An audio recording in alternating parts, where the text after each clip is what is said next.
দেশের বিভিন্ন জায়গায় ভূমি মেলার উদ্বোধন উপলক্ষে বর্ণাঢ্য শোভাযাত্রা সেমিনার হয়েছে। ময়মনসিংহে 3 দিন ব্যাপী ভূমি মেলা উপলক্ষে বিভাগীয় কমিশনারের কার্যালয় থেকে একটি শোভাযাত্রা বের হয়। ভূমি মেলার উদ্বোধন করেন বিভাগীয় কমিশনার মোক্তার আহমেদ। মেলায় স্টল পরিদর্শন শেষে ভূমি অধিগ্রহণের কয়েকটি চেক হস্তান্তরের পর জেলা প্রশাসকের সম্মেলন কক্ষে ভূমি সেবা অটোমেশন নিয়ে সেমিনার হয়। কিশোরগঞ্জে জেলা প্রশাসকের কার্যালয়ের সামনে ভূমি সেবা সপ্তাহের উদ্বোধন করেন জেলা প্রশাসক ফাউজিয়া খান। পরে একটি র্যালি শহরের প্রধান সড়কগুলো ঘুরে আলোচনা সভা করে। কুড়িগ্রামে আনুষ্ঠানিকভাবে ভূমি মেলার উদ্বোধন শেষে জেলা প্রশাসকের সম্মেলন কক্ষে সভায় জেলা প্রশাসক নুসরাত সুলতানা, পুলিশ সুপার মাহফুজুর রহমান সহ অন্যান্যরা বক্তব্য রাখেন। বাগেরহাটে 3 দিন ব্যাপী ভূমি উন্নয়ন মেলা শুরু হয়েছে। বাগেরহাট ডিসি অফিস চত্বরে মেলার উদ্বোধন করেন জেলা প্রশাসক আহমেদ কামরুল ইসলাম।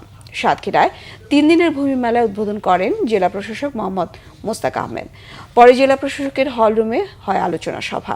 নীলফামারীতেও ভূমি মেলা উপলক্ষে আলোচনা সভা ও শোভাযাত্রা বের হয়েছে। এদিকে নরসিংদীতে 3 দিনের ভূমি মেলার উদ্বোধন করা হয়েছে।